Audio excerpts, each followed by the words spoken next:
അരിഭക്ഷണം അമിതമാകുന്നത് കൊണ്ടാണ് കേരളത്തില് പ്രമേയം കൂടുന്നത്.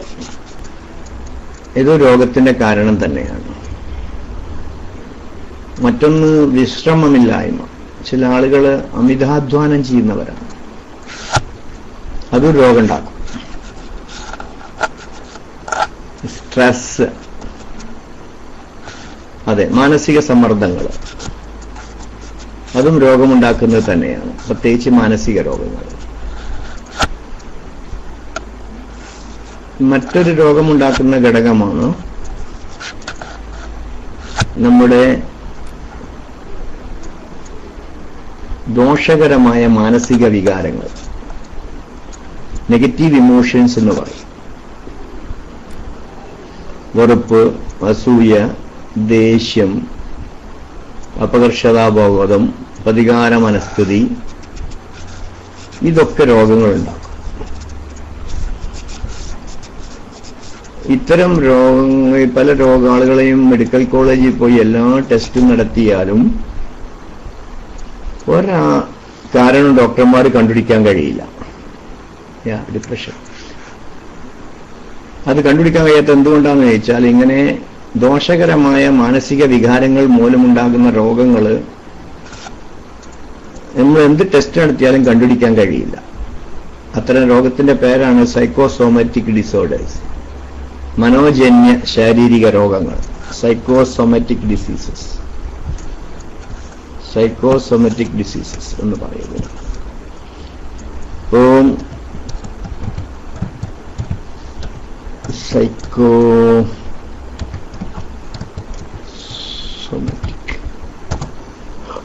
മനോജന്യ ശാരീരിക രോഗങ്ങൾ. സൈക്കോ എന്ന് പറഞ്ഞാൽ മനസ്സ്, സോമ എന്ന് പറഞ്ഞാൽ ശരീരം. അപ്പൊ ഇത്തരം കാരണങ്ങളെല്ലാം രോഗമുണ്ടാവാനുള്ളതാണ്.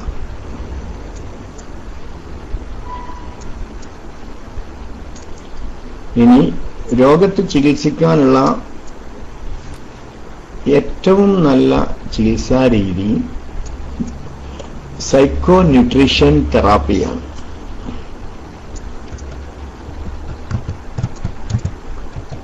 Psycho nutrition therapy.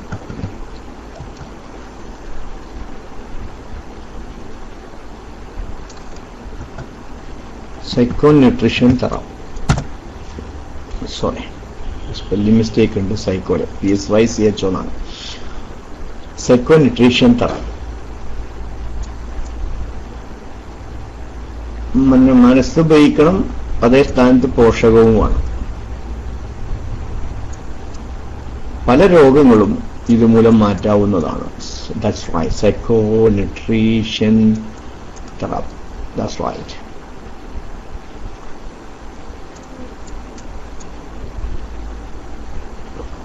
ശരീരത്തിന് ആവശ്യമായ പോഷകങ്ങൾ കൊടുക്കുക. നമുക്ക് രോഗം ഉണ്ടായാൽ തന്നെ മനസ്സിലാക്കേണ്ടത് ഭക്ഷണക്രമത്തിൽ മാറ്റം വരുത്താൻ ആയിട്ടുണ്ട് എന്നാണ്. ഭക്ഷണക്രമത്തിൽ മാറ്റം വരുത്താനായിട്ടുണ്ട് എന്നാണ് അതിന്റെ അർത്ഥം.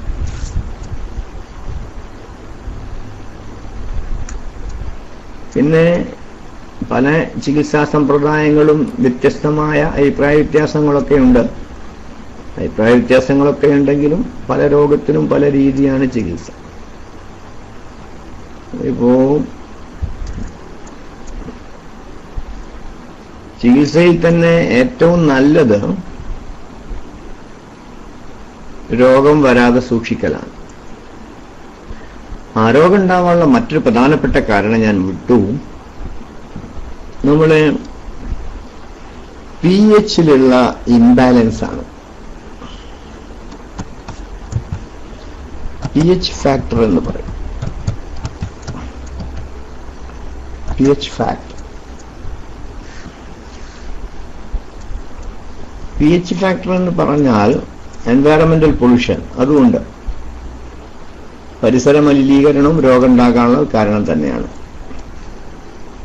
വഅലൈക്കും അസ്സലാം. pH ഫാക്ടർ എന്ന് പറഞ്ഞാൽ നമ്മുടെ ശരീരത്തിലെ ആസിഡ് ആൽക്കലൈന്റെ സൂചിപ്പിക്കുന്ന ഒരു ഘടകമാണത്.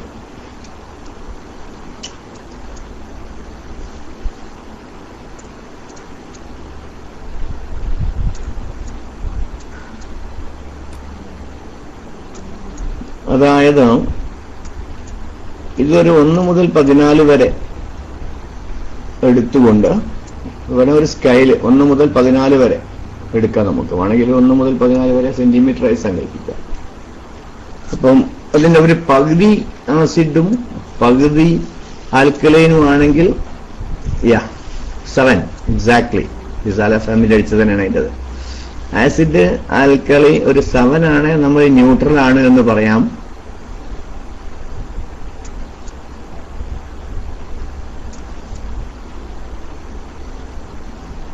ഓക്കെ, ഉച്ച സമയത്ത് ദഹിക്കുന്നവർക്ക് ദഹിക്കട്ടെ, അല്ല എന്താക്കാനാ. ഇതില് രോഗമുള്ള ആളുകളെ ഈ 7ലും താഴോട്ട് പോകും ആസിഡ്. രോഗം ഇല്ലാത്ത അവസ്ഥ എന്ന് പറയുന്നത് 7ന്റെയും മുകളിലോട്ട് നമ്മൾ ആൽക്കലൈൻ ആവുക എന്നതാണ്.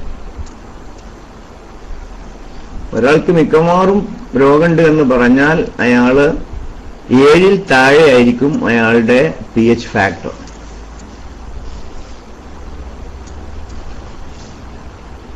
ഇപ്പൊ നമ്മൾ കഴിക്കുന്ന കേരളീയർ കഴിക്കുന്ന ഭക്ഷണം ബഹുഭൂരിഭാഗവും അസിഡിക് ഫുഡാണ്. അരി അസിഡിക് ആണ്, ഇറച്ചി അസിഡിക് ആണ്, മീൻ അസിഡിക് ആണ്, മുട്ട അസിഡിക് ആണ്, പഞ്ചസാര ആസിഡിക് ആണ്.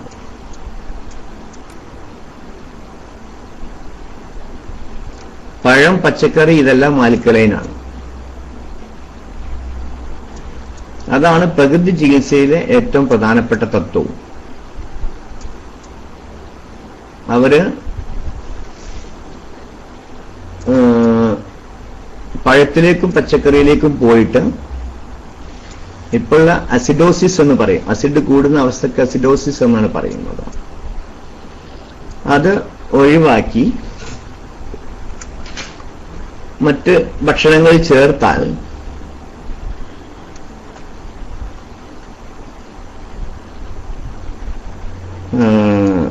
രോഗം മാറും എന്നുള്ളതാണ്. അല്ലെങ്കിൽ പ്രകൃതി ചികിത്സയിലൊക്കെ ചികിത്സിക്കാൻ വേണ്ടി പറയുന്നത് ഡീടോക്സിഫിക്കേഷൻ ആണ്. ശരീരത്തിലുള്ള വിഷങ്ങളെ നീക്കിയാൽ മതി രോഗം മാറുമെന്നാണ് സിദ്ധാന്തം. നമ്മളിതൊന്നും പഠിക്കാൻ തയ്യാറാവില്ല. നമ്മൾ രോഗം വരത്തക്ക രീതിയിൽ ജീവിക്കുക, രോഗം വരിക, ഡോക്ടറെ എടുത്ത് പോവുക, മരുന്ന് കഴിക്കുക, പിന്നെയും രോഗം വരത്തക്ക രീതിയിൽ ജീവിക്കുക, പിന്നെയും ഡോക്ടറെ എടുത്ത് പോവുക. ഇതാണ് നമ്മുടെ രീതി. അത് നമ്മുടെ ശീലമാവാണ്. എനിക്ക് നടക്കൂല എന്ന് പറയാണ്. അതിനിപ്പം നിർവാഹമല്ല. അതൊക്കെ ഇപ്പൊ അവനവന്റെ അതിനാണുള്ള ലൈഫ് സ്റ്റൈൽ ഡിസീസ് എന്ന് പേരിട്ടത്. അലോപ്പതി ഡോക്ടർമാർ രോഗത്തെ 2 തരം തിരിച്ചിട്ടുണ്ട്. ഒന്ന് കമ്മ്യൂണിക്കബിൾ ഡിസീസസ്, മറ്റൊന്ന് നോൺ കമ്മ്യൂണിക്കബിൾ ഡിസീസ്. ഒന്ന് പകർച്ചവ്യാധി രോഗങ്ങൾ, 2 പകരാത്ത രോഗങ്ങൾ. പകർച്ചവ്യാധി രോഗങ്ങളെല്ലാം അണുക്കൾ മൂലം ഉണ്ടാവുന്നതാണ്. അണുക്കൾ മറ്റേയാളിലേക്ക് പ്രവേശിച്ചാൽ പകരും. അവിടെ ഒരു വലിയൊരു അബദ്ധവും മോഡേൺ മെഡിസിൻ പണ്ട് പറഞ്ഞിട്ടുണ്ടായിരുന്നു. എല്ലാ രോഗങ്ങളും ഉണ്ടാകുന്ന അണുക്കളിലൂടെയാണ് എന്ന ഒരു അബദ്ധ സിദ്ധാന്തം. പിന്നെ കുറച്ച് കഴിഞ്ഞപ്പം പറഞ്ഞു എല്ലാ രോഗവും ഉണ്ടാകുന്നത് അണുക്കളിലൂടെയല്ല. ഇപ്പൊ ഹൃദ്രോഗം, പ്രമേയം ഇതൊന്നും ഉണ്ടാകുന്നത് അണുക്കളിലൂടെയല്ലല്ലോ. അപ്പോ രോഗം വരാതെ സൂക്ഷിക്കലാണ് ഏറ്റവും നല്ലത്. പിന്നെ മറ്റൊന്ന് മരുന്നില്ലാത്ത ചികിത്സയാണ് ഏറ്റവും അടുത്തത് നമ്മൾ പോവേണ്ടത്. എക്യൂപ്രഷർ, എക്യൂപങ്ചർ, അതുപോലെ തന്നെ ഭക്ഷണ ചികിത്സ, റോ ഫുഡ് തെറാപ്പി, ഞാനീ പറഞ്ഞ psycho nutrition therapy. Prevention is better than cure. ശരിയാണ്, പക്ഷെ പ്രിവെൻഷൻ എന്നൊക്കെ പറയാമെന്നല്ലാതെ പ്രിവെന്റ് ചെയ്യാൻ എന്താ വേണ്ടതെന്ന് ഒന്ന് ആദ്യം പഠിക്കണ്ടേ. രോഗം വരാതിരിക്കുന്നത് ആണ് നല്ലത്, രോഗം വന്ന് ചികിത്സിക്കുക, അതൊക്കെ നമ്മൾ പറയുന്നു. പക്ഷെ രോഗം വരാതിരിക്കാൻ എന്താ ചെയ്യേണ്ടതെന്ന് ഒന്ന് പഠിക്കണം. 2 രോഗം വരാതിരിക്കാൻ ചെയ്യേണ്ടത് നമ്മൾ ചെയ്യുകയും വേണം. അത് ഞാൻ ചെയ്യാറുണ്ടോ എന്ന് പരിശോധിക്കാം, ഞാൻ പഠിച്ചിട്ടുണ്ടോ എന്ന് പരിശോധിക്കാം. അപ്പൊ മനസ്സിലാവും.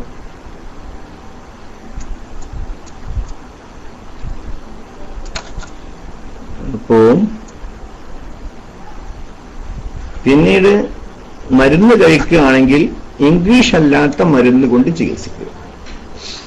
യുനാനി, ആയുർവേദം, ഹോമിയോപ്പതി, പാരമ്പര്യ ചികിത്സ, അങ്ങനത്തെ ചികിത്സ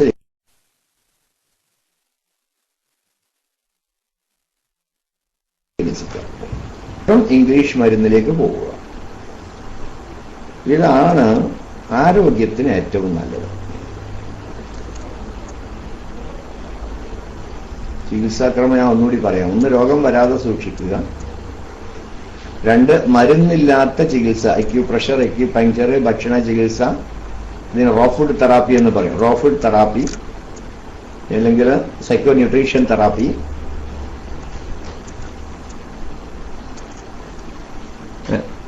അത് കഴിഞ്ഞാൽ ഇംഗ്ലീഷ് അല്ലാത്ത മരുന്നുകൊണ്ടുള്ള ചികിത്സ. എമർജൻസി ആണെങ്കിൽ, മറ്റു മാർഗമില്ല എങ്കിൽ ഇംഗ്ലീഷ് ചികിത്സ. ഇതായിരിക്കും നമുക്ക് ചികിത്സക്ക് ഉണ്ടാവേണ്ട ഒരു നയം. ഫാസ്റ്റ് റിലീഫ് കിട്ടുമോ? ഈ ചോദ്യകർത്താവ് ഫാസ്റ്റ് റിലീഫ് കിട്ടുമോ വെച്ചാൽ എല്ലാ രോഗത്തിനും ഫാസ്റ്റ് റിലീഫ് കിട്ടുന്ന ഒരു ചികിത്സാ സമ്പ്രദായം പറയാമോ നൗഷാദ് കോയപ്പള്ളിക്ക്? എല്ലാ രോഗത്തിനും ഫാസ്റ്റ് റിലീഫ് കിട്ടുന്ന ഒരു ചികിത്സാ സമ്പ്രദായം.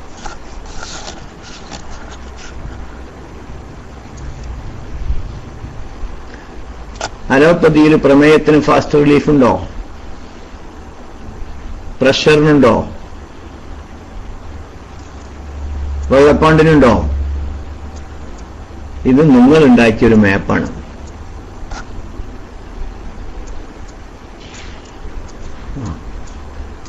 എല്ലാ ചികിത്സാ സമ്പ്രദായത്തിലും ഫാസ്റ്റ് റിലീഫ് കിട്ടുന്ന ചിലവുണ്ട്. അത് മനസ്സിലാക്കുക. ഇത് നിങ്ങൾ ഉണ്ടാക്കി വെച്ചൊരു മാപ്പാണ്. ഞാൻ പറഞ്ഞുതരാം. യുനാനിയിൽ കുൽസം എന്ന് പറയുന്ന ഒരു മരുന്നുണ്ട്. എല്ലാ വീട്ടിലും കരുതി വെക്കേണ്ടതാണ് കുൽസം.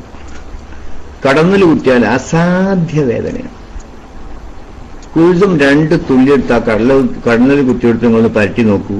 1/2 മിനിറ്റിനുള്ളിൽ വേദന അവിടെ നിൽക്കും. ഇമ്മീഡിയറ്റ് റിലീഫാണ്. ഞാൻ കടന്നൽ കുത്തിയവനാണ്, ഇത് ഉപയോഗിച്ചവനാണ്. യുനാനി മരുന്നൊക്കെ ചില ആളുകൾക്ക് എഴുതി കൊടുക്കാറുണ്ട്. ഹോമിയോപ്പതിയിൽ സബ്സം കുൽസമിന് പകരമായി ഉണ്ടാക്കിയ വേറെ ഒരു മരുന്നാണ്. കുൽസമാണ് പാരമ്പര്യക്കാരൻ. അതിന് പകരമായി നമ്മൾ അജ്മൽ ഡോക്ടർ ഉണ്ടാക്കിയതാണ് സബ്സം. ഏകദേശം ഒരേ എഫക്റ്റാണ് പറയുന്നത്.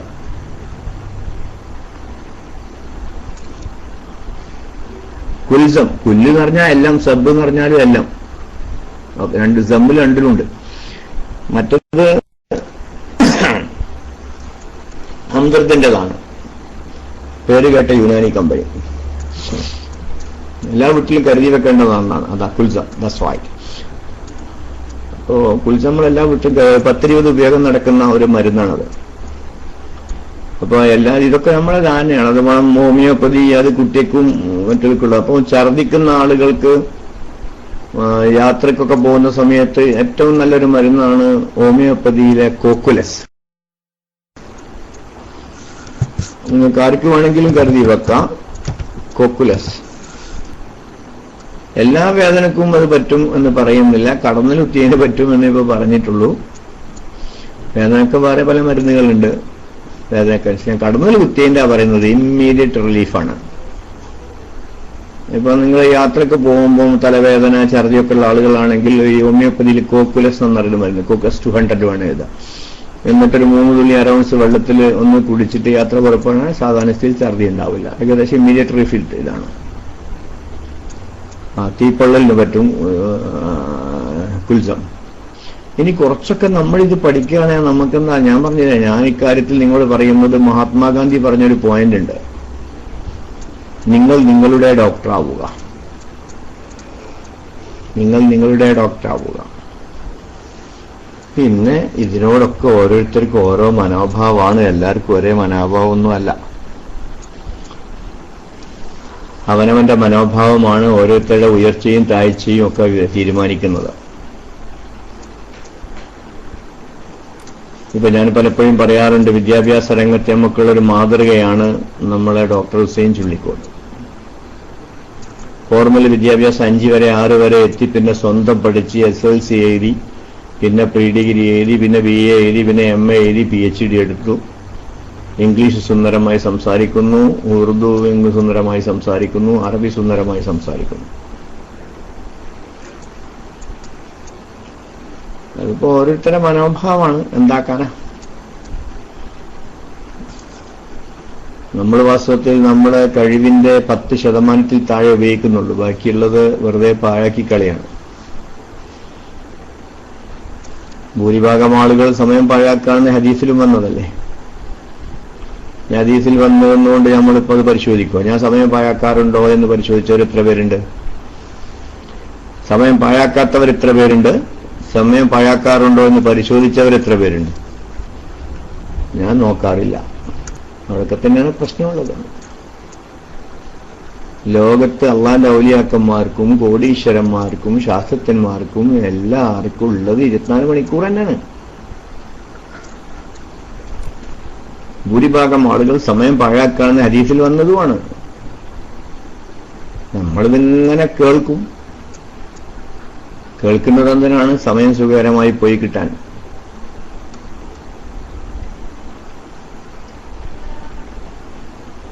സമയം സുഖകരമായി പോയി കിട്ടാൻ. സമയം കിട്ടുന്നില്ല എന്ന് പറയുന്നത് യാതൊരർത്ഥവുമില്ല. ടൈം മാനേജ്മെന്റ് പഠിക്കണം. സമയം കിട്ടുന്നില്ല എന്ന് പലരും പറയുന്നത് അയാൾ മുൻഗണനാക്രമം തീരുമാനിക്കാത്തത് കൊണ്ടാണ്. ആദ്യം ലക്ഷ്യങ്ങൾ തീരുമാനിക്കണം. ലക്ഷ്യം തീരുമാനിച്ചു കഴിഞ്ഞാൽ മുൻഗണനാക്രമം തീരുമാനിക്കണം. നിങ്ങൾ സമയം കിട്ടുന്നില്ല എന്ന് പറഞ്ഞുകൊണ്ടൊന്നും ഒരു കാര്യമില്ല. ഇപ്പൊ ആർക്കും ഒന്നിനും സമയമില്ല എന്നൊന്നും വെറുതെ പറയാൻ നിൽക്കണ്ട. എനിക്ക് സമയമില്ല എന്ന് പറയും. ആർക്കും സമയമില്ല എന്ന് ആര് പറഞ്ഞു? എല്ലാവരും സമയമില്ല എന്ന് പരാതി അറിയുന്നവരാണോ? CP1 എന്റെ ചോദ്യം ഇതാണ്, എല്ലാവരും എനിക്ക് സമയമില്ല എന്ന് പറയുന്നവരാണോ എന്നാണ് എന്റെ ചോദ്യം.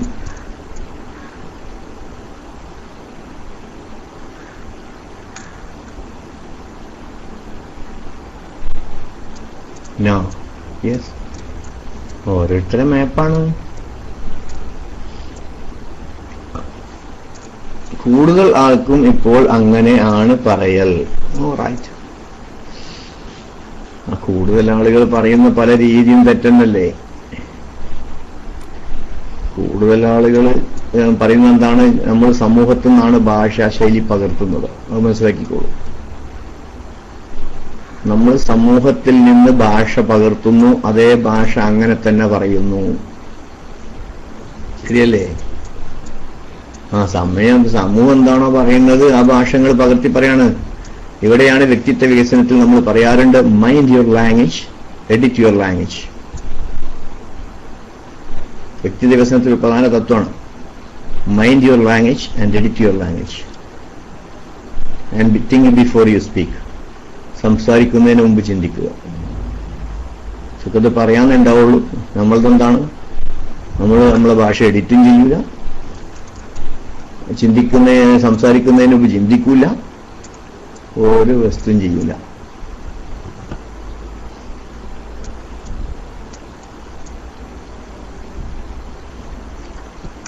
നോക്കൂ, ടൈം മാനേജ്മെന്റ് വളരെ വിശദമായി പഠിക്കേണ്ട ഒരു വിഷയമാണ്. ടൈം മാനേജ്മെന്റ് ഒന്നാമത്തെ തത്വം നിങ്ങളെ ലക്ഷ്യങ്ങളൊക്കെ ഒന്ന് എഴുതുക. ലക്ഷ്യങ്ങൾ എഴുതിയുണ്ടാക്കുക. ഓരോ ദിവസത്തെയും ഒരു പ്രോഗ്രാം എഴുതിയുണ്ടാക്കുക. ലക്ഷ്യം നേടാൻ വേണ്ടി സമയം ചെലവഴിക്കുക. 1. ലക്ഷ്യം നേടാൻ വേണ്ടി സമയം ചെലവഴിക്കുക. 1. 2. മുൻഗണനാക്രമം തീരുമാനിക്കുക. ആദ്യം അതാ ചെയ്യേണ്ടത് തീരുമാനിക്കുക. പെട്ടെന്ന് ദേഷ്യം വരുന്നതിന് ഹോമിയോപ്പതിയിൽ മരുന്നുണ്ടാകുക പറഞ്ഞുതരാം. എന്നെ ഇസ്ലാം പറഞ്ഞാൽ എന്താ വെച്ചാൽ പോയി ഒതെടുക്കാൻ പറഞ്ഞു, നിന്നിട്ടാണ് ദേഷ്യം പിടിക്കുന്നെങ്കിൽ ഇരിക്കാൻ പറഞ്ഞു, ഇരുന്നിട്ട് ദേഷ്യം വരികയാണെങ്കിൽ കിടക്കാൻ പറഞ്ഞു. അയ്യോ, സുബ്ഹാനല്ലാഹ് ചൊല്ലുക. അപ്പൊ ഓരോ ദിവസം എന്താണ് ചെയ്തു തീർക്കേണ്ടത് എന്ന് ചിന്തിക്കാം. ചെയ്യേണ്ട കാര്യങ്ങൾ മുഴുവൻ. പിന്നെ ഓരോരുത്തരെയും ടൈം വേസ്റ്റേഴ്സ് കണ്ടുപിടിക്കുക. ടൈം വേസ്റ്റേഴ്സ്, വെറുതെ സുറച്ചിരിക്കുക, വെറുതെ ടി വി കണ്ടിരിക്കുക, വേണമെങ്കിൽ ഈ റൂമിൽ കയറി കുത്തിരിക്കുക. അതിനേക്കാളും പ്രധാനപ്പെട്ട വേറെ പല പണിയുണ്ടാവും. ചിലപ്പം ഈ റൂമിൽ കയറി കേൾക്കലായിരിക്കൂല മുൻഗണന ക്രമപ്രകാരം ചെയ്യേണ്ടത്. എന്നിട്ട് എന്ത് ചെയ്യും? അത് കേട്ടുകൊണ്ടിരിക്കും. ഫേസ്ബുക്ക്, അതൊന്നാം തരം. ഈ റൈസ് ഹാൻഡിന്റെ അടുത്ത് അതൊരു വിവരത്തിന് വേണ്ടി ചോദിക്കാണ്. ഒരു റെക്റ്റാങ്കിൾ അങ്ങോട്ട് വന്നാൽ പിന്നെ റൈസ് ഹാൻഡ് അടിച്ചിന്റെ മുകളിലേക്ക് വരുന്നതായിട്ട് കാണില്ല. എന്താണാവോ? Anyhow okay. അപ്പോ നമ്മൾ പറഞ്ഞു വന്നത്, ഏത് രോഗത്തിനും നമ്മൾ ചികിത്സിക്കുമ്പോഴും പാലിക്കേണ്ട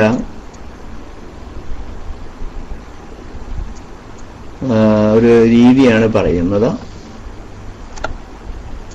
ഒന്ന്, നമ്മൾ അസിഡിക് ഫുഡ് മുഴുവൻ കുറക്കുക. ഈവൻ ചോറടക്കം കുറക്കുന്നത് നല്ലതാണ്. പഴവും പച്ചക്കറിയും മാത്രം തിന്നുകയാണെങ്കിൽ അതാണ് രോഗം പെട്ടെന്ന് മാറാൻ ഏറ്റവും നല്ലത്.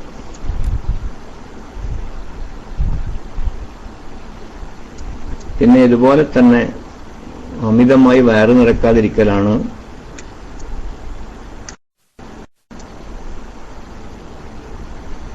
ശരിക്കും. എന്ത് ഫുഡാണ് നല്ലതെന്ന് ചോദിച്ചാൽ, നമ്മുടെ ഫുഡില് കാർബോഹൈഡ്രേറ്റ് വേണം, പ്രോട്ടീൻ വേണം, ഫാറ്റ്സ് വേണം, വിറ്റാമിൻസ് വേണം, മിനറൽസ് വേണം, വെള്ളം വേണം. 6 ഐറ്റം. ഈ ഭക്ഷണ വിദ്യാഭ്യാസം ഓരോരുത്തരും പഠിക്കേണ്ട വിദ്യാഭ്യാസമാണ്.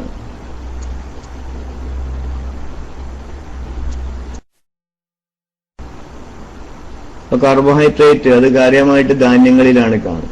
പ്രോട്ടീന് ഇറച്ചി മീനിലുണ്ട്, അതുപോലെ തന്നെ നിലക്കടലയിലുണ്ട്. ഫാറ്റ്സ് എണ്ണ നെയ്യിലൊക്കെ ധാരാളമുണ്ട്. പക്ഷെ ഇതൊക്കെ ടൈം മാനേജ്മെന്റ് എത്തി നിൽക്കുകയായിരുന്നു. ഓക്കെ, രണ്ടും കൂടി മിക്സ്. ടൈം മാനേജ്മെന്റ് ഇത് കഴിഞ്ഞിട്ട് ഞാൻ ടൈം മാനേജ്മെന്റിലേക്ക് വരാൻ സമയമില്ല. അതുപോലെ തന്നെ രോഗമുള്ള സമയത്ത് നമ്മൾ ഭക്ഷണം കഴിയുന്നത് നേരത്തെ, രാത്രി ഭക്ഷണം നേരത്തെ കഴിക്കലാണ് നല്ലത്. കാരണം ഭക്ഷണം, രോഗം മാറണമെങ്കിൽ നമ്മളെ ശരീരത്തിലെ എനർജി ആവശ്യമായി വരും. അപ്പൊ നമ്മൾ കിടക്കുന്ന നേരത്തെ ഭക്ഷണം കഴിച്ചാലുള്ള എനർജി മുഴുവനും ഭക്ഷണം ദഹിപ്പിക്കാൻ പോകുന്നത് കൊണ്ട് രോഗം മാറ്റാൻ പിന്നെ എനർജിയുടെ കുറവുണ്ടാവും രാത്രി. അപ്പൊ ഏറ്റവും നല്ലത് രോഗമുള്ള ആളുകൾ കഴിയുന്നത്ര നേരത്തെ, ആയുർവേദക്ക സിദ്ധാന്തപ്രകാരം പറയുന്നത് സൂര്യൻ അസ്തമിക്കുന്നതിന് മുമ്പ് ഭക്ഷണം കഴിക്കണം എന്നാണ്.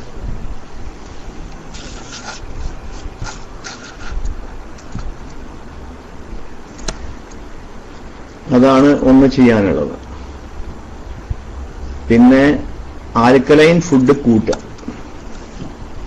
ഈ ആൽക്കലൈൻ ഫുഡ് എന്ന് പറഞ്ഞാൽ ഒന്ന് പച്ചക്കറി, ഇലക്കറി, ഫ്രൂട്ട്സ്,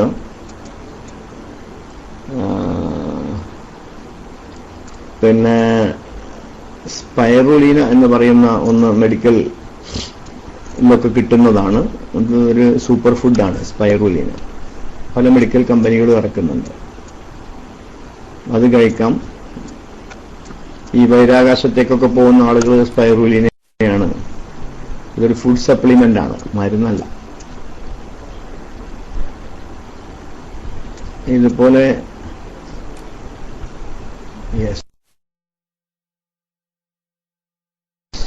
ലെന്റിൽസ് ഓൾസോ ആണ്. അങ്ങനെ ആൽക്കലൈൻ ആയിട്ടുള്ള ഭക്ഷണങ്ങൾ ഒരു കുറഞ്ഞ അളവിൽ കഴിച്ചാലും മതിയാവും. ഇതാണ് രോഗം മാറ്റാൻ ഏറ്റവും നല്ലത്. ഇതുപോലെ തന്നെയാണ് ഫാസ്റ്റിംഗ്. പ്രകൃതി ചികിത്സയിലൊക്കെ ഒന്ന് കൊടുക്കുന്നത് അതാണ് ഫാസ്റ്റിംഗ്. ഇപ്പൊ പനിക്ക് പട്ടിണി എന്ന് നമ്മൾ പറയാറുണ്ട്.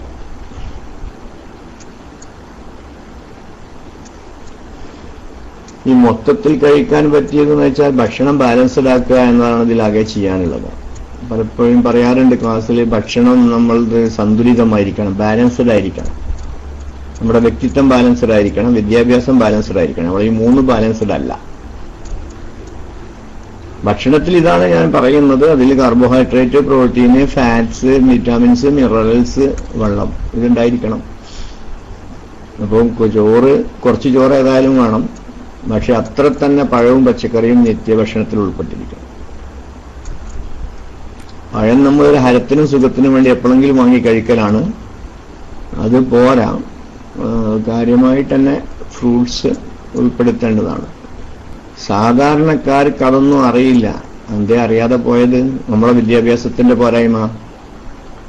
സാധാരണ വിദ്യാഭ്യാസത്തിൽ ഉൾപ്പെടുത്തന്നെ അറിയില്ല എന്ന് നിങ്ങൾ പറയുന്നു. അറിയുന്നത് ചെയ്യാൻ നമ്മൾ തയ്യാറുണ്ടോ? ഒരു കാര്യം ചെയ്യാതിരിക്കാനുള്ള കാരണം ഒന്നും അറിയില്ല, രണ്ട് അറിഞ്ഞാൽ എന്നെ നടപ്പിലാക്കാൻ തയ്യാറുമില്ല. അപ്പം വയറിന്റെ 1/3 കാലിയാക്കണം എന്ന് മുസ്ലിമീങ്ങൾക്ക് അറിഞ്ഞൂടെ? അറിഞ്ഞിട്ടാണോ? അല്ലല്ലോ. അമിതമായി ഭക്ഷിക്കരുത് എന്ന അറിവിന്റെ കുറവ് മുസ്ലിങ്ങൾക്ക് മൊത്തത്തിലില്ലല്ലോ. അവിടെയാണ് വിഷയം. അപ്പോൾ ഒന്ന് നമ്മൾ അറിയില്ല എന്ന് പറയും. ഒരു കാര്യം ചെയ്യാതിരിക്കാൻ പല കാരണങ്ങളുണ്ട്. ഒന്ന് അറിയില്ല, രണ്ട് മനസ്സില്ല, ശീലിച്ചിട്ടില്ല. അങ്ങനെ ഒരുപാട് കാരണങ്ങളുണ്ട് ചെയ്യേണ്ട ഒരു കാര്യം ചെയ്യാതിരിക്കാൻ. ഏതായാലും ഭക്ഷണത്തിന്റെ കാര്യത്തിൽ ഇത്രയുമാണ് സൂചിപ്പിക്കാനുള്ളത്. പിന്നെ ടൈം മാനേജ്മെന്റ് നമ്മൾ പറഞ്ഞു വന്നിരുന്നു.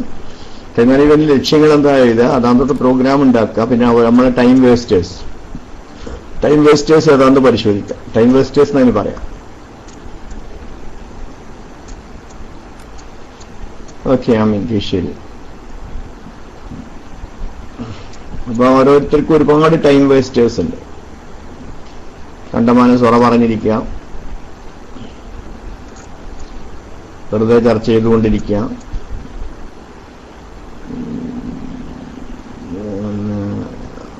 ഇതുപോലെയുള്ള പലയാതി, അല്ലെങ്കിൽ വെറുതെ ഇരിക്കുക, ദിവാസ്വപ്നം കണ്ടുകൊണ്ടിരിക്കുക, പല വിധത്തിലുള്ള പിന്നെ അനാവശ്യ സംസാരങ്ങൾ, ചിറ്റ്, അതാണ് പല ആളുകളുടെയും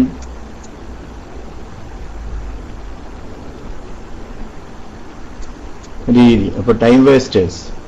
ടൈം മാനേജ്മെന്റിലൊക്കെ ധാരാളം പുസ്തകങ്ങൾ വാങ്ങാൻ കിട്ടും. അതൊക്കെ വാങ്ങിക്കണം. പക്ഷെ നമുക്ക് വായന കുറവാണല്ലോ ആളുകൾക്ക്. നമ്മുടെ പ്രവർത്തകന്മാരെന്ന് പറയുന്നവർക്ക് പോലും നല്ല പുസ്തകത്തെ വായനക്കുറവ് വളരെ കുറവാണ് എന്നാണ് ഞാൻ മനസ്സിലാക്കിയത്. പ്രവർത്തകന്മാരെന്ന് പറയുന്നവർക്ക് പോലും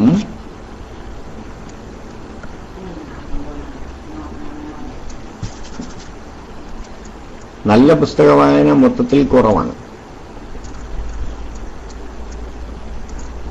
ടൈം മാനേജ്മെന്റിന്റെ പുസ്തകങ്ങളുണ്ട്. ആ പുസ്തകങ്ങൾ വായിക്കാവുന്നതാണ്. അപ്പൊ അത് മനസ്സിലാവും. നെറ്റിൽ കയറി നോക്കിയാൽ തന്നെ ഗൂഗിളിൽ ടൈം മാനേജ്മെന്റ് ഉണ്ട്. ഇതുപോലെ തന്നെ യൂട്യൂബിൽ ടൈം മാനേജ്മെന്റ് ഉണ്ട്. ഇസ്ലാമിക് ടൈം മാനേജ്മെന്റ് മിക്കവാറും ഒരു നോമാൻ എന്ന് പറയുന്ന ഒരാള്, അതുപോലെ തന്നെ മുഫ്തി മെങ്ക് എന്ന് പറയുന്ന രണ്ടാളുകളുടെ ഒരുപാട് ഇസ്ലാമിക വിഷയത്തെ പറ്റിയുള്ള യൂട്യൂബിൽ കണ്ടമാനം പ്രസംഗങ്ങളുണ്ട്. പക്ഷെ അവരൊക്കെ ഏത് ആശയക്കാരാണെന്നൊന്നും എനിക്കറിയില്ല. പക്ഷെ സബ്ജക്റ്റ് വളരെ ഒരുപാട് വൈവിധ്യമുള്ള സബ്ജക്റ്റുകൾ അവതരിപ്പിക്കുന്നുണ്ട് രണ്ടുപേരും. ഒന്ന് യൂട്യൂബിൽ കയറി മുഫ്തി മെങ്ക് അടിച്ചു നോക്കാം, മറ്റൊന്ന് നോമാൻ അടിച്ചു നോക്കാം. അത് രണ്ടുപേരും ഒരുപാട് വിഷയങ്ങൾ അവതരിപ്പിക്കുന്നുണ്ട്. ഏതായാലും തൽക്കാലം ഞാനൊന്ന് ക്ലാസ് നിർത്തുകയാണ്. നമുക്ക് പേഴ്സണാലിറ്റി ടെസ്റ്റ് 4 മണിക്ക് തുടങ്ങാം. വേണമെങ്കിൽ 3:30 ഇന്നിപ്പോൾ എപ്പോഴാണ് 3:30 4 4:30 എപ്പോഴാണ് തുടങ്ങേണ്ടിയെന്ന് പറയാം. അത് ഞാനിപ്പോൾ തൽക്കാലം ഒന്ന് നിർത്തുകയാണ്.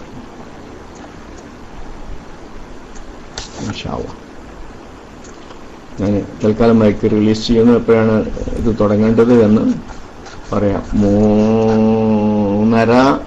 Now it is 3 o'clock. 3:30, 4, 4:30 എപ്പോഴാണ് പേഴ്സണാലിറ്റി ടെസ്റ്റ്, ഇസ്ലാമിക് പേഴ്സണാലിറ്റി ഡെവലപ്മെന്റിന്റെ ഭാഗം എന്ന നിലക്ക് ഇസ്ലാമിക് പേഴ്സണാലിറ്റി ടെസ്റ്റ് നമുക്ക് തുടങ്ങാൻ ടൈം ഒന്ന് പറയാം, മൈക്ക് റിലീസ് ചെയ്യണം.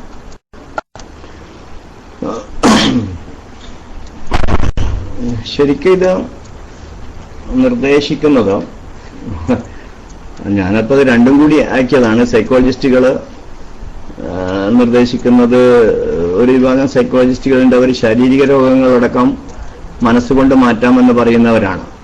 ഉദാഹരണത്തിന് ഹീലിയോർ ബോഡി എന്ന് പറയുന്ന ഒരു കൺസെപ്റ്റ് ഉണ്ട്.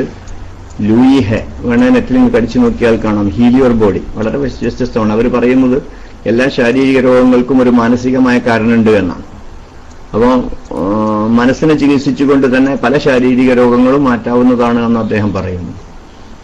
പിന്നെ പ്രകൃതി ചികിത്സാരികളിൽപ്പെട്ട വിഭാഗമാണ് കാര്യമായിട്ട് ന്യൂട്രീഷൻ തെറാപ്പി പറയുന്നത്. പോഷകങ്ങൾ ശരീരത്തിന് കൊടുത്തിട്ടുണ്ടെങ്കിൽ രോഗങ്ങൾ മാറ്റിയെടുക്കാമെന്ന്. അപ്പൊ ഇതിനെപ്പറ്റിയും പഠനം നടത്തി നോക്കുമ്പോൾ എനിക്ക് തോന്നുന്നത് രണ്ടും കൂടി മിക്സ് ചെയ്യലാണ് ഏറ്റവും നല്ലതാണ് എന്ന് തോന്നുന്നു. ഒന്ന് ന്യൂട്രീഷൻ നടക്കണം, അതോടൊപ്പം തന്നെ മനസ്സിനെ ഉപയോഗപ്പെടുത്തണം. അതുകൊണ്ട് ഞാനതിനെ വിളിക്കാൻ ആഗ്രഹിക്കുന്നത് സൈക്കോ ന്യൂട്രീഷൻ തെറാപ്പി എന്നാണ്. ഇപ്പൊ ഉദാഹരണത്തിന് നമ്മൾ രോഗം ഉണ്ടാവാനുള്ള കാരണം ശരീരത്തിൽ കടന്നുകൂടുന്ന ടോക്സിൻസ് ആണ്, വിഷങ്ങളാണ് ആണ് പ്രബലമായ സിദ്ധാന്തം നിലനിൽക്കുന്നത്. അത് പുറത്തേക്ക് കളയാനുള്ള ഒരു മാർഗം കൂടിയാണ് നമ്മുടെ ഈ പഴം, പച്ചക്കറി, പോഷകങ്ങൾ അങ്ങോട്ട് ചെല്ലുന്നതോടുകൂടി ശരീരത്തിലെ വിഷങ്ങൾ പുറത്തേക്ക് കടക്കും. ഇപ്പൊ ശരീരത്തിൽ വിഷങ്ങൾ പുറത്തേക്ക് പോകുന്നതോടുകൂടി രോഗം മാറുകയും ചെയ്യും. പക്ഷെ അതോടൊപ്പം രോഗം മാറ്റുന്നതിൽ മനസ്സിന് വലിയൊരു പങ്കുണ്ട്. ഇപ്പം ഈ മരുന്ന് ഫലിക്കോ, ഇതുകൊണ്ട് ഫലിക്കോ എന്ന തോന്നലുണ്ടെങ്കിൽ തന്നെ പലപ്പോഴും എന്താവൂല, രോഗം ഫലിക്കില്ല. ഒന്ന്, ചിലപ്പം ഈ രോഗം ഉണ്ടാക്കിയിരിക്കുന്നത് മാനസികമായ കാരണങ്ങളായിരിക്കാം. ഇപ്പം വെറുപ്പ്, ദേഷ്യം, അഹങ്കാരം, അസൂയ, ഇത്തരം കാരണങ്ങളാലും ശാരീരിക രോഗങ്ങളുണ്ടാവും. അങ്ങനെ ശാരീരിക രോഗങ്ങൾ ഉണ്ടാകുമ്പം അത്തരം ചിന്ത മനസ്സിന്ന് എടുത്തു കളയേണ്ടതായി വരും. അങ്ങനെ അപ്പൊ അതുകൂടി രണ്ടുകൂടി ആകുമ്പോൾ വളരെ നല്ല റിസൾട്ട് വരും എന്ന് നമ്മൾ ഇപ്പൊ ഉദാഹരണം രോഗം ഉണ്ടാവാനുള്ള കാരണം ഒന്ന് പോഷകാഹാരക്കുറവാണ് എന്ന് നമ്മൾ പറഞ്ഞു. ഇപ്പൊ സ്വാഭാവികമായിട്ടൊരു ചോദ്യം വരും, മനസ്സുകൊണ്ട് മാത്രം പോഷകാഹാരക്കുറവ് മൂലമുള്ള ഒരു രോഗത്തെ മനസ്സുകൊണ്ട് മാത്രം എങ്ങനെ മാറ്റാൻ കഴിയും എന്നൊരു ചോദ്യം അവിടെ വരും. അതുകൊണ്ടാണ് പറയുന്നത് രണ്ടും കൂടി മിക്സ് ചെയ്യലാണ് നല്ലത്. പോഷകം കൊടുക്കുക, പോഷകം കൊടുക്കുന്നതോടൊപ്പം നമ്മുടെ മനസ്സിനെയും കൂടി ചെയ്യുക. സാധാരണ സൈക്കോളജിയിൽ കൂടി കുറെ കൂടി താല്പര്യമുള്ള ആളുകളായിരിക്കും ഇതിൽ ചെയ്യുന്നത്. വേണം ഇതൊക്കെ നമുക്ക് തന്നെ ചെയ്യാവുന്നേ ഉള്ളൂ. നമുക്ക് 1-2 ക്ലാസ് കൊണ്ട്, ഇപ്പൊ സൈക്കോ ന്യൂട്രീഷൻ തെറാപ്പി എനിക്കൊരു ക്ലാസ് ഉണ്ട്, ജസ്റ്റ് ഒരൊറ്റ ദിവസം കൊണ്ട് പഠിക്കാവുന്നതേ ഉള്ളൂ. അത് ആർക്കും പഠിക്കാം. ഇതൊക്കെ ഒരു പഠിക്കാൻ കഴിയില്ല എന്ന് നമ്മൾ ധരിച്ചത് കൊണ്ട് പറ്റിയ ഒരു വലിയ അബദ്ധമാണ്. കാരണം നമ്മൾക്കൊക്കെ മുൻവിധി എന്ന് പറയുന്ന ഒരു സാധനം നമുക്ക് എല്ലാവർക്കും ഉണ്ട്. നമ്മളെല്ലാവരും മുൻവിധിയുടെ രാജാക്കന്മാരാണ്. ഞാൻ ഒരു അനുഭവം പറയാം. ഞാനൊരിക്കൽ തൃശ്ശൂരിൽ ഒരു പേഴ്സണാലിറ്റി ഡെവലപ്മെന്റ് ക്ലാസ് നടത്തി. പേഴ്സണാലിറ്റി ഡെവലപ്മെന്റ് ക്ലാസ് നടത്തി കഴിഞ്ഞ് പോകുമ്പോൾ ഒരു ഹോമിയോ ഡോക്ടർ എൻ്റെ അടുത്ത് വന്നു, സാറേ ക്ലാസ് എനിക്ക് വളരെ ഉപകരിച്ചു, എനിക്ക് ടെൻഷൻ ഉണ്ടാവില്ല എന്നുള്ളത്. ഒരു ഗവൺമെന്റ് ഹോമിയോ ഡോക്ടർ. അങ്ങനെ അവർക്ക് ടെൻഷൻ കൺട്രോൾ എനിക്കൊരു വിഷയം ഉണ്ടായിരുന്നു. അപ്പൊ അയാൾ എന്നോട് പറഞ്ഞു, മനഃശാസ്ത്രത്തിന് വളരെയധികം പ്രാധാന്യം കൊടുത്ത ഒരു മെഡിക്കൽ സിസ്റ്റമാണ് ഹോമിയോപ്പതി, അതുകൊണ്ട് സാർ ഹോമിയോപ്പതി ഒന്ന് പഠിക്കുന്നത് നല്ലതാണ് എന്ന് പറഞ്ഞു. അപ്പൊ ഞാൻ പറഞ്ഞു, ഹോമിയോപ്പതി ഇപ്പൊ പഠിക്കണേ ഫിസിയോളജി, അനോട്ടമി, ഫാർമക്കോളജി, പാത്തോളജി ഇതൊക്കെ പഠിച്ചുണ്ടാക്കേണ്ട 5 കൊല്ലത്തെ കോഴ്സാണ് BHMS എന്ന് പറയുന്ന സാധനം. അതൊന്നും ഇപ്പം നടക്കുന്ന കാര്യമല്ലല്ലോ എന്ന് ഞാൻ പറഞ്ഞു. അപ്പൊ എന്നോട് ഈ ഡോക്ടർ പറഞ്ഞു, ഒരു ഹോമിയോ മരുന്ന് എങ്ങനെയാണ് എടുക്കേണ്ടത് എന്ന് സാറ് 1/2 മണിക്കൂർ കൊണ്ട് ഞാൻ പഠിപ്പിച്ചു തരാമെന്ന് പറഞ്ഞു. അപ്പൊ ഞാൻ അത്ഭുതപ്പെട്ടു. എങ്ങനെ ഇപ്പൊ 5 കൊല്ലത്തൊരു കോഴ്സ്, ഹോമിയോപ്പതി കോഴ്സ് 1/2 മണിക്കൂർ കൊണ്ട് മരുന്നെടുക്കുന്ന എങ്ങനെ ഇപ്പൊ പഠിക്കാം എന്നായിരുന്നു എന്റെ ധാരണ. എന്നായതായാലും അവരെനിക്ക് ആ മരുന്നെടുക്കുന്ന ഒരു 1/2 മണിക്കൂർ കൊണ്ട് പറഞ്ഞുതരാൻ പറ്റുന്ന രീതിയിൽ അതെനിക്ക് പറഞ്ഞു തന്നു. എനിക്ക് ഒരു ഹോമിയോപ്പതിയുടെ പുസ്തകവും തന്നു. അപ്പോഴാണ് എനിക്ക് മനസ്സിലായത് ഇത് വളരെ പെട്ടെന്ന് പഠിക്കാൻ പറ്റും. പക്ഷേ ഇതെന്താ ഉള്ള സംഭവം എന്താന്ന് ചോദിച്ചിട്ടുണ്ടെങ്കിൽ ഈ ഡിഗ്രി ഉള്ളവരും അല്ലാത്തവരും തമ്മിലുള്ള ഒരു പ്രശ്നം ഇവിടെ വരും. ഈ ഡിഗ്രി ഉള്ള ആളുകളൊക്കെ ആഗ്രഹം ഡിഗ്രി ഇല്ലാത്ത ഒരൊറ്റ കുട്ടിയും സ്വന്തം തന്നെ മരുന്ന് കഴിക്കരുത് എന്നാണ്. കാരണം അത് ലോകത്ത് താല്പര്യമാണല്ലോ എല്ലാവർക്കും വലിയത്. ഇപ്പൊ മഹാത്മാഗാന്ധി പറയും നിങ്ങൾ നിങ്ങളുടെ ഡോക്ടറാവുക എന്നാരെങ്കിലും ഡോക്ടർമാരെ സമ്മതിക്കൂല. അതിനൊക്കെ പുറമെ നമ്മൾ മുറിവൈദ്യന്മാരാളെ കൊല്ലുന്നൊരു വാക്കുണ്ടാക്കി വെച്ചിട്ടുണ്ട്. അതേ സ്ഥാനത്ത് നിന്ന് ഏറ്റവും കൂടുതൽ കൊല നടക്കുന്നത് മോഡേൺ മെഡിസിൻ പ്രാക്ടീസ് ചെയ്യുന്ന രംഗത്താണ്. എത്രയോ ആളുകൾ മരിക്കുന്നു. ഇപ്പൊ പോളിയോ കുത്തിവെച്ചു മരിച്ചു, നമ്മൾ കേൾക്കുന്നു. വേറെ ഒരു ഇഞ്ചക്ഷൻ എടുത്തു മരിക്കുന്നു, നമ്മൾ കേട്ടു. സാധാരണ കേൾക്കുന്നതാണിത്. അതേ സ്ഥാനത്ത് ആയുർവേദ മരുന്ന് കഴിച്ചു ആരും മരിച്ചു എന്ന് കേൾക്കാറില്ല. യുനാനി മരുന്ന് കഴിച്ചു മരിച്ചു എന്ന് കേൾക്കാറില്ല. പോളിയോ കുത്തിവെച്ച് ഉടനെ കുഴഞ്ഞു വീണ് മരിച്ചു, ഇഞ്ചക്ഷൻ അടിച്ച് കുഴഞ്ഞു വീണ് മരിച്ചു കേൾക്കുന്നു. ഞാൻ അതിനെ കുറ്റം പറയാല. എനിഹോ അപ്പോ ഇവര് അരമണിക്കൂർ കൊണ്ട് ഇങ്ങനെ ഹോമിയോ മരുന്ന് എടുക്കാം. അതിപ്പോ പറയുമ്പോ ചില ആളുകൾക്ക് അത് ഇഷ്ടാവൂല. കാരണം മറ്റുള്ള ആളുകൾ ഒരു രീതിയിലേക്ക് കടന്നു വരുന്നത് മറ്റാളുകൾക്ക് ഒരു ലോകത്ത് ഏറ്റവും വലിയ താല്പര്യമാണല്ലോ. ഞാൻ തമാശക്കാണെങ്കിലും പറയാറുണ്ട്, ഈ വക്കീലന്മാരാഗ്രഹം എന്താ ലോകത്ത് ഒരുപാട് കുറ്റകൃത്യം ഉണ്ടാവണമെന്നാ. കുറ്റകൃത്യം ഇല്ലെങ്കിൽ വക്കീൽമാർക്ക് നിലനിൽക്കാൻ കഴിയൂല. അല്ല, ഏത് ഡോക്ടർമാർ കേൾക്കുന്നതിനും വിരോധമൊന്നുമില്ല. കാരണം ലോകത്ത് ഒരു മനഃശാസ്ത്രം ഉണ്ട്, ഓരോരുത്തർക്കും വലിയത് അവനവന്റെ. ഞാൻ നിങ്ങൾക്കറിയുമോ, ഈ ആയുർവേദ ഡോക്ടർമാരെ സർജറി പഠിക്കാൻ വേണ്ടി ഗവൺമെന്റ് തീരുമാനിച്ചു പഠിപ്പിക്കാൻ. അന്ന് നിങ്ങൾക്കറിയോ ഇംഗ്ലീഷ് ഡോക്ടർമാർ അതിന് പ്രതിഷേധിച്ച് പ്രകടനം നടത്തിയിട്ടുണ്ട് കേരളത്തിൽ.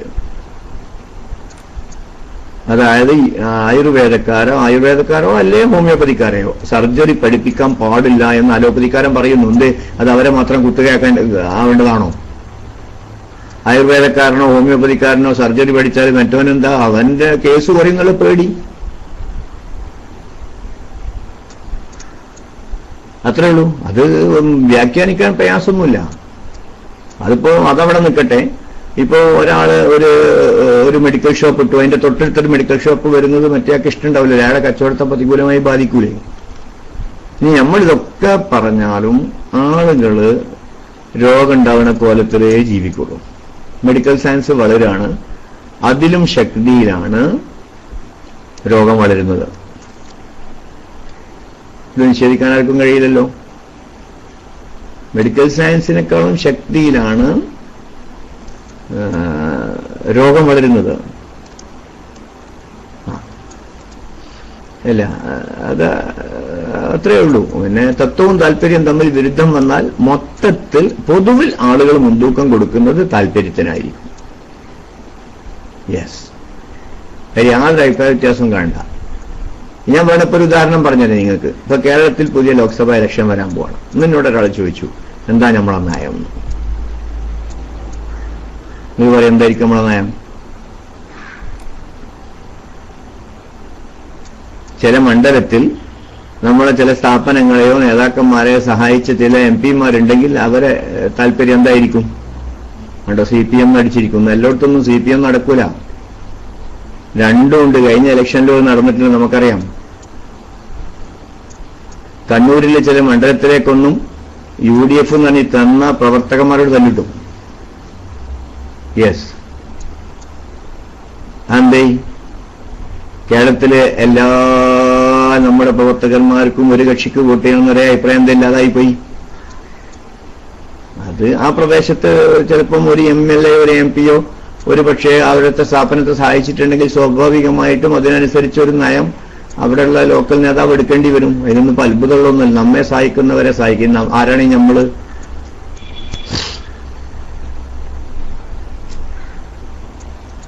അതൊക്കെ വിശദമായി ചർച്ച ചെയ്യേണ്ട വിഷയമാണ്. എന്റെ നാട്ടിൽ എന്നെ ഒരു രാഷ്ട്രീയക്കാരൻ സഹായിച്ചിരിക്കും, പിന്നെ തിരുവനന്തപുരത്ത് വേറെ ആള് സഹായിച്ചിരിക്കും. അവിടെ രണ്ടു കൂട്ടർ സുന്നിയുണ്ട്. ഇപ്പൊ തിരുവനന്തപുരത്തൊരു സുന്നിയുണ്ട്, പിന്നെ മൊക്കത്തൊരു സുന്നിയുണ്ട്. മൊക്കത്തെ സുന്നിയെ സഹായിച്ചത് UDF-കാരനാണ്, തിരുവനന്തപുരത്തെ സുന്നിയെ സഹായിച്ചത് LDF-കാരനാണ്. എന്ത് ചെയ്യും? യെസ്,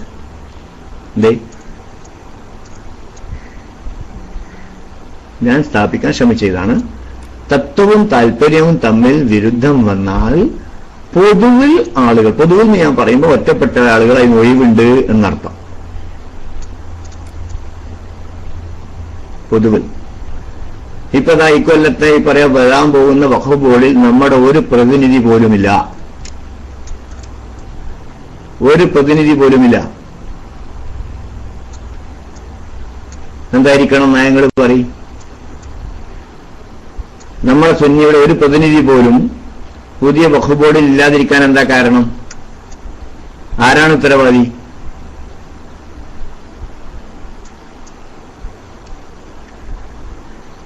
മനസ്സാക്ഷിക്ക് വിടുക. Okay, fine.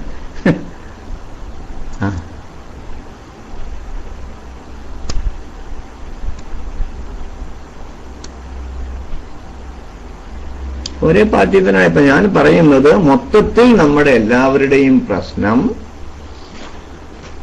തത്വവും താല്പര്യം തമ്മിൽ വിരുദ്ധം വന്നാൽ പല ആളുകളും മുൻതൂക്കം കൊടുക്കുന്നത് താല്പര്യത്തിനാണ്, തത്വത്തിനല്ല എന്നാണ് ഞാൻ പറഞ്ഞു വന്നത്. അങ്ങനെ വരുമ്പം കുറെ രോഗികൾ നിങ്ങളെയും ചിരി വെച്ചത് രോഗിയായി വന്ന് ഡോക്ടറായി മടങ്ങുക എന്നാണ്. രോഗിയായി വന്ന് ഡോക്ടറായി മടങ്ങുക. അങ്ങനത്തെ നോട്ടീസ് നിങ്ങൾ ഏതെങ്കിലും ആശുപത്രി കണ്ടിടണം? രോഗിയായി വന്ന് ഡോക്ടറായി മടങ്ങുക എന്ന്. എനിക്കറിയാം, മുക്കത്തുണ്ട് ഒരു പകുതി ആശുപത്രി.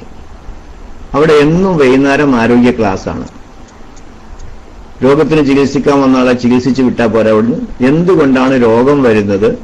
ഇപ്പൊ നിങ്ങൾ രോഗമായിട്ട് ഏതായാലും വന്നു, ഇനി നിങ്ങൾക്ക് രോഗം വരാതിരിക്കണമെങ്കിൽ നിങ്ങൾ എന്താണ് ചെയ്യേണ്ടത് എന്നാണ് ക്ലാസ് കൊടുക്കുന്നത്.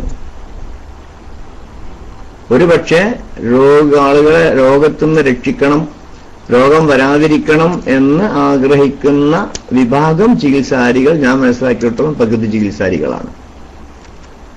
അവർ തന്നെ ചികിത്സയേക്കാൾ കൂടുതൽ പ്രചരിപ്പിക്കുന്നത് പ്രകൃതി ജീവനമാണ്.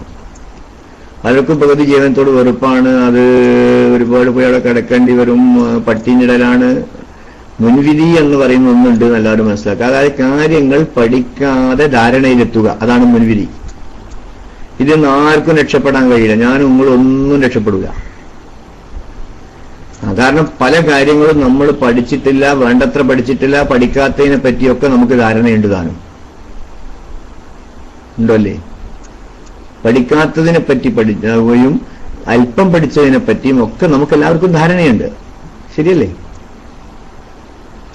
അല്ല,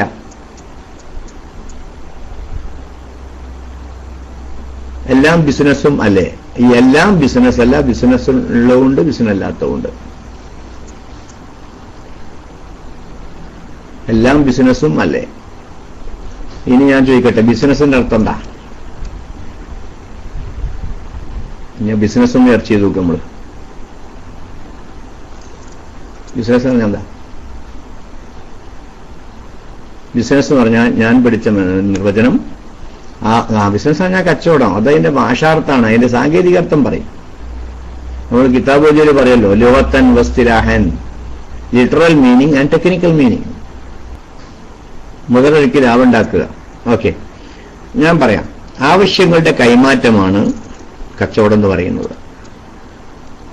ആവശ്യങ്ങളുടെ കൈമാറ്റം. കൊള്ളക്കൊടുക്കുക നമ്മൾ പറയുന്നുണ്ട്. കൊള്ളുകയും കൊടുക്കുകയും ചെയ്യുക. ഒരാൾ അയാൾ ആവശ്യം വാങ്ങുന്നു, അതിന് പകരം അയാൾ അങ്ങോട്ടെന്തോന്ന് കൊടുക്കുന്നു. ഇപ്പൊ നമ്മളൊരു തുണിക്കടയിൽ കയറി ഒരു തുണി വാങ്ങുന്നു. തുണി നമ്മുടെ ആവശ്യമാണ്, പണം അയാളുടെ ആവശ്യമാണ്. ശരിയാണോ?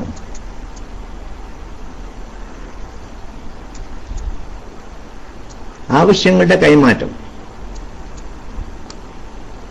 ഇനി ഞാൻ തിരിച്ചൊന്ന് ചോദിക്കാം. നമ്മള് ഇപ്പൊ ഒരുപാട് വാല് പരമ്പര നടത്തുന്നുണ്ടല്ലോ. ഈ വാല് പറയുന്ന ആളുടെ ലക്ഷ്യം എന്താ? നിങ്ങളൊന്ന് പറഞ്ഞാട്ടെ. ഞാൻ ചോദ്യം ചോദിച്ചിട്ടുള്ളൂ. വാല് പറയുന്ന ആളുടെ ലക്ഷ്യം, അയാളുടെ ആവശ്യം എന്താ? ആവശ്യങ്ങളാണ് മനുഷ്യനെ പ്രവർത്തിക്കാൻ പ്രേരിപ്പിക്കുന്നത്. അതൊരു മനഃശാസ്ത്ര സിദ്ധാന്തമാണ്. ഈമാൻ ഉറപ്പിക്കാൻ ദഅവ. ഇനി എന്റെ ചോദ്യം, എത്ര ആള് പണം വാങ്ങാതെ ഈ വലിയ വലിയ വേല നടത്താറുണ്ട്?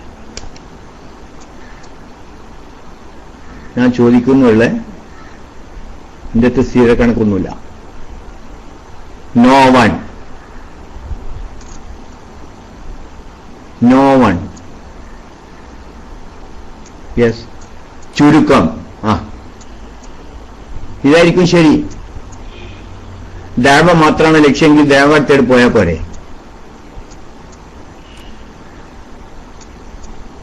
ചോദിച്ചു വാങ്ങുന്നവർ കുറവ്. ഓറൈറ്റ്, മതി. ചോദിച്ചു വാങ്ങുന്നവരെ വിവാദം നടന്നിരുന്നല്ലോ കേരളത്തില്.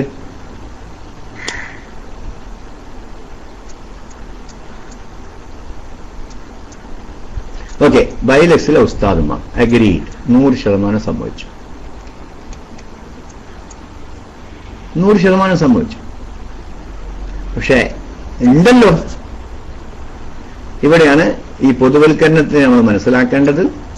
NLP സൈക്കോളജിയിലാണ് ഇത് പറയുന്നത്. നമ്മൾ മുഴുവൻ ആളുകളെന്ന് പറയണോ, ഭൂരിപക്ഷം എന്ന് പറയണോ, പലരും എന്ന് പറയണോ, ചിലരെന്ന് പറയണോ, ആരുമില്ല എന്ന് പറയണോ, അഞ്ചിലേതാ വേണ്ടതെന്ന് തീരുമാനിക്കാം. പലപ്പോഴും നമുക്ക് പറ്റുന്ന ഒരു അബദ്ധാണിത്. ഞാൻ ആരുമില്ല എന്ന് പറഞ്ഞില്ല കേട്ടോ. അഞ്ചിലേതാണ് പറയേണ്ടത്? എല്ലാവരും റയർലി, അപൂർവമായി. നിങ്ങൾ വാക്ക് വന്നിരിക്കുന്നത് പലപ്പോഴും ഇവിടെ നമ്മൾ ഫോളോ ചെയ്യും, കൃത്യമായിട്ട് പറയില്ല. ചിലർ, ഭൂരിഭാഗവും. നമ്മൾ പറയുന്നത് രാഷ്ട്രീയക്കാരെല്ലാം അഴിമതിക്കാരാണ്, രാഷ്ട്രീയക്കാരെല്ലാം അഴിമതിക്കാരാണ്. ശരിയാണോ?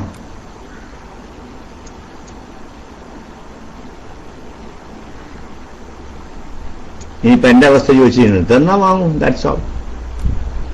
ഇല്ലേ പോലും. ഞാൻ പറഞ്ഞു വന്നത്,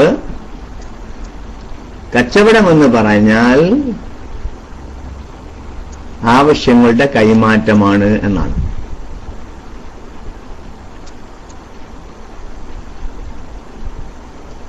ആവശ്യങ്ങളുടെ കൈമാറ്റം,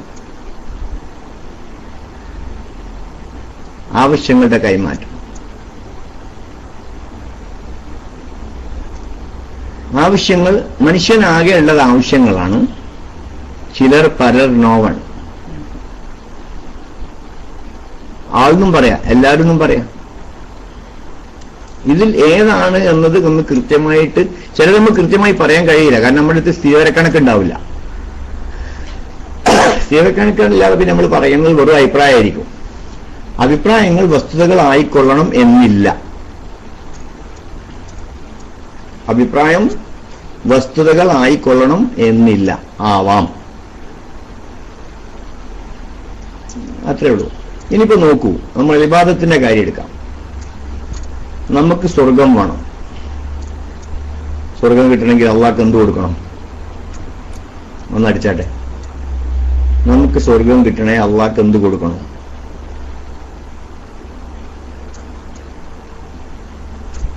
വെറുതെ കിട്ടോ? കണ്ടോ, ഇബാദത്ത്. ഇബാദത്ത് അങ്ങോട്ട് കൊടുത്തെങ്കിലേ സ്വർഗം അങ്ങോട്ട് കിട്ടുള്ളൂ. യെസ്, തഖ്വ.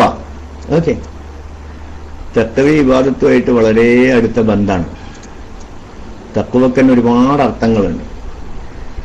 ഖുർആനിൽ തന്നെ തഖ്വ എന്നുള്ള വാക്കെടുത്ത് നോക്കിയാൽ വിവിധ അർത്ഥങ്ങളിൽ ഉപയോഗിച്ചിരിക്കുന്നതായി കാണാം. കുറച്ചുകൂടി എളുപ്പമുള്ള വാക്കാണ് ഇബാദത്ത്. അപ്പൊ ഇബാദത്ത് അള്ളാഹ് കാട് കൊടുത്തെങ്കിലേ അള്ളാഹ് സ്വർഗം അങ്ങോട്ട് തരുള്ളൂ. ലോകത്ത് നടക്കുന്നത് കൈമാറ്റങ്ങളാണ്, ആവശ്യങ്ങളുടെ കൈമാറ്റം.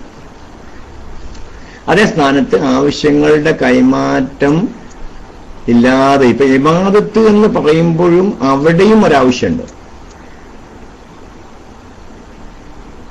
ഇപ്പോ ഒരാള് സദഖ ചെയ്യുന്നു. സദഖ ചെയ്യുന്നത് എന്തിനാ? മറ്റേ ആള് പണം ആവശ്യമുള്ള ഒരാൾക്കാണ് നമ്മൾ സദഖ കൊടുക്കുന്നത്. കൊടുക്കുന്ന ആള് കൊടുക്കുന്നത് എന്തിനാ?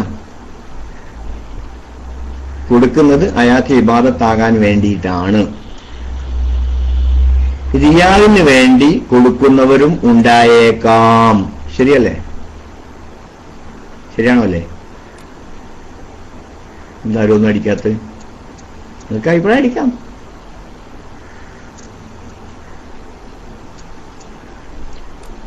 അള്ളാഹുവിന് നമ്മുടെ ഇബാദത്തിന് വരാൻ ആവശ്യമില്ല. പക്ഷെ ഇബാദത്ത് ചെയ്യുന്നവർക്ക് അല്ലാഹു തആല വമാ ഉമിറു ഇല്ലാ ലിയഅ്ബുദുല്ലാഹ മുഖ്ലിസീന ലഹുദ്ദീൻ, അള്ളാഹ് നമ്മളോട് ഇബാദത്ത് ചെയ്യാൻ കൽപ്പിച്ചിട്ടുണ്ട്. നമ്മളെ ഇബാദത്തിന് ഒരാവശ്യം അള്ളാഹു തആലാക്കില്ല. പക്ഷെ സ്വർഗ്ഗം അള്ളാഹു തആല ആർക്കാ കൊടുക്കുക?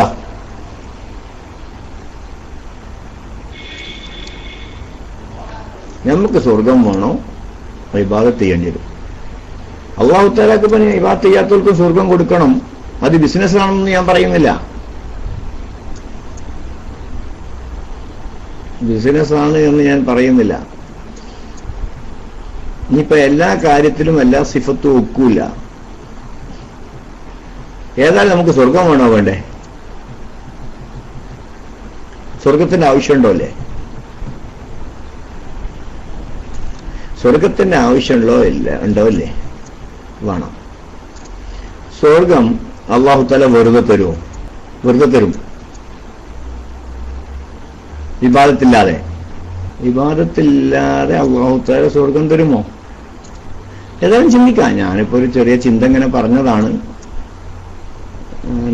ഇബാദത്തിന്റെ ചിതൽ അള്ളാഹിന്റെ ഇഷ്ടത്തിൽപ്പെട്ട കാര്യം. ഓക്കെ, അങ്ങനെ അങ്ങ് രക്ഷപ്പെട്ടിട്ട് നമ്മൾ അൽഹംദുലില്ലാഹ് രക്ഷപ്പെട്ടു. ഏതായാലും അള്ളാഹിന്റെ ഇഷ്ടം പോലെ ഉണ്ടാവും. എന്നാലും ഇപ്പൊ നമ്മൾ പഠിച്ചു വെച്ച ഇപ്പൊ എന്താണ്? അള്ളാഹു തആല നമ്മളെ പടച്ചിരിക്കുന്നത് അവനെ ഇബാദത്ത് ചെയ്യാൻ വേണ്ടിയാണ്. വമാ ഖലഖ്തുൽ ജിന്ന വൽ ഇൻസ ഇല്ലാ ലിയഅ്ബുദൂൻ. ഞാൻ വെറുതെ ഒരു ചിന്ത ഇട്ടുവെന്ന് മാത്രമേ ഉള്ളൂ. എല്ലാ ചിന്തയോടും എല്ലാവരും യോജിച്ചോളണം എന്നൊന്നുമില്ല. 40 കൊല്ലം ഇബാദത്ത് എടുത്ത ഒരാളെ നരകത്തിൽ ഇട്ട ഹദീസുണ്ട്. 40 കൊല്ലം അത് പഠിച്ചാൽ നിങ്ങൾ ഒരുപാട് പണ്ഡിതന്മാരുണ്ടല്ലോ. നമ്മൾ 40 കൊല്ലം ഇബാദത്ത് ചെയ്ത ആളെ അല്ലാഹു തആല എന്തിനെ നരകത്തിൽ ഇട്ടത് എന്നൊന്ന് പഠിക്കേണ്ടതാണ്. അത് ചോദിച്ചു നോക്കൂ. ഞാൻ പറഞ്ഞില്ല, ഞാൻ പറയുന്നത് എന്റെ വിവരമൊക്കെ ഇടുക.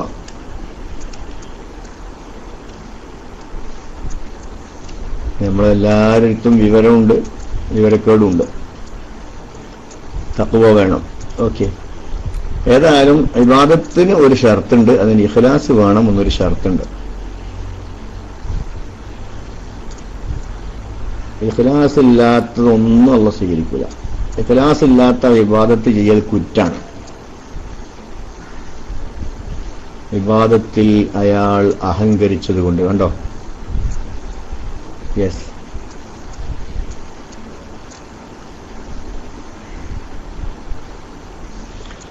ആവട്ടെ. ഇനി കേട്ടോളൂ. ഞാൻ മനഃശാസ്ത്രം പഠിക്കാൻ വേണ്ടി പോയ സമയത്ത് ഒരു പ്രൊഫസർ പറഞ്ഞൊരു സിദ്ധാന്തമുണ്ട്. ഒരു തെറ്റായ സിദ്ധാന്തങ്ങൾ പറയും ചില ആളുകൾ. അപ്പം അയാൾ പറഞ്ഞു, ഈ തെറ്റായ സിദ്ധാന്തത്തിന് ഒരു കാര്യമുണ്ട്. ആ തെറ്റായ സിദ്ധാന്തം ഇങ്ങോട്ട് വരുമ്പോൾ ആരെങ്കിലും ഇങ്ങോട്ട് ഇറങ്ങിയിട്ട് ഒരു ശരിയായ സിദ്ധാന്തം ഇങ്ങോട്ട് പറഞ്ഞുതരും. ശരിയാണോ?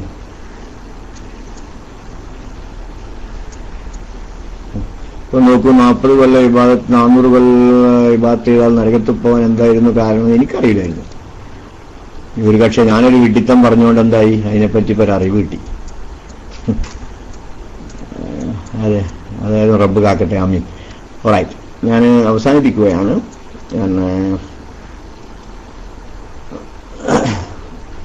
നമ്മുടെ 3:30 ഏതായാലും എനിക്ക് ചെറിയൊരു ബ്രേക്ക് ഏതായാലും വേണം. ഇൻഷാ അല്ലാഹ് 4 മണിക്കോ മറ്റോ നമുക്ക് പേഴ്സണാലിറ്റി ക്ലാസ് തുടങ്ങാം. എന്തെങ്കിലും അബദ്ധമൊക്കെ പറഞ്ഞു പോയിട്ടുണ്ടെങ്കിൽ തിരുത്തേണ്ട ആളുകൾ പണ്ഡിതന്മാരുണ്ടല്ലോ ഇതിൽ, അവർ തിരുത്തുക എന്ന് മാത്രം പറഞ്ഞുകൊണ്ട് ഞാൻ മൈക്ക് റിലീസ് ചെയ്യാണ്. നമ്മൾ വന്നത് സൈക്കോ ന്യൂട്രീഷൻ തെറാപ്പിയിൽ നിന്നാണ്. പറഞ്ഞ് എവിടെയോ എത്തിയതാണ്. ഏതായാലും ഞാൻ റിലീസ് ചെയ്യുന്നു. തൽക്കാലം ഞാൻ റൂമിൽ നിന്ന് പുറത്തു പോവാണ്. കൃത്യം 4 മണിക്ക് രണ്ടാമത് പേഴ്സണാലിറ്റി ഡെവലപ്പിന് വേണ്ടിയിട്ട് തയ്യാറാവുന്നതാണ് പറഞ്ഞുകൊണ്ട് മൈക്ക് റിലീസ് ചെയ്യുന്നു. ദുആ അർക്കുക. വാഖിറു ദഅവാന അൽഹംദുലില്ലാഹി റബ്ബിൽ ആലമീൻ. അസ്സലാമു അലൈക്കും.